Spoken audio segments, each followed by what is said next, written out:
Hadirin ke jingklat no jong MP ke Shillong Parliamentary Constituency Dr. Ricky J. Sinkon ke San Perthai Hamikhalaya kalas dang biang ban khi patba. Ki seng San Perthai ki bahe menta ki dang pen kre ya ke jingya kun ke bating na ke benta ke by election MP ke Bansawan. Ka National People's Party lani NPP kala penpau bakan penyukun da Dr. DRL Nonglaj kumukertong jong ke parti. Dr. Nonglaj omrei tang unong hikai ni unong thok kot Khasi henrei ulong ru President jong ke Khasi Author Society. Hagis nem gi balalej ulap penchang bandrung cha assembly henrei shem la job. House nem khat khandai spa khandai polai ulai kun na ticket jong ke Indian National Congress but house nem khat khandai popra ulami no na People's Democratic Movement ni PDM.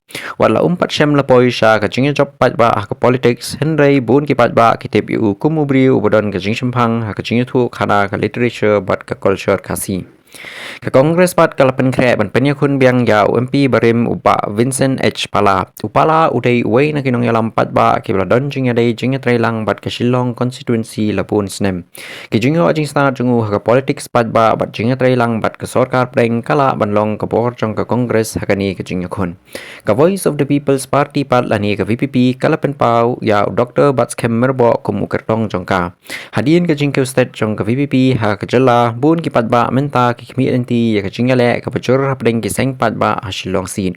Kinong pet San Perthai ki ong ba ka VPP kan Pyrshang ban pendon kam ya ka jingkersan patba ka baka party kalayo ha ki election badang shen. Ka Shillong parliamentary by election menta kalasdang ban kelalong ka jingyo kun ka itanat maha hapdeng ka jingyo jingyar patba jong ka Congress ka jingyat patba jong ka VPP bat ka jingtmu jong ka NPP ban wanra ya ka dur thamai. Ki patba menta ki dang am bantem manu ban yo panchong patba ya ka seat ka balasa athli hadien ka jingyap no jong Dr. Ricky J. Sinkon.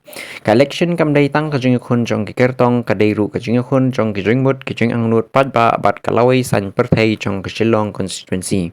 Bat katba ki seng San Perthai ki dang pen kre ya ka jingyalap election ka jingyo kun ka basisha ka dang am ha ki singi ki banwan.